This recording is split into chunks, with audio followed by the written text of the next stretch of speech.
નમસ્કાર, good morning. આપણે જ્યારે જમવા બેસીએ છીએ ત્યારે જમવામાં આપણે ઓડિટ કાઢીએ છીએ, ભૂલ કાઢીએ છીએ. આવું બન્યું છે, ખારું છે, તીખું છે, ગળ્યું છે, એવી ઓડિટ ન કાઢીએ.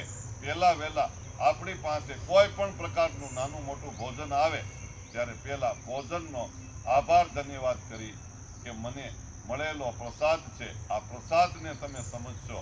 પ્રસાદનો આભાર ધન્યવાદ કરીએ તો અંદર જયેલો ખોરાક એ પ્રસાદ બની જાય અને અમૃત બની જાય. શરીર અમૃતમય બને. આપણે કોઈ દિવસ અન્ન માટે ઓડિટ નહીં કાઢીએ, ભૂલ નહીં કાઢીએ, ખામી નહીં કાઢીએ અને આપણે પ્રસાદ ભોજનને પ્રસાદ સમજીને ગ્રહણ કરવામાં આવે, ભોજન પ્રસાદ બની જાય.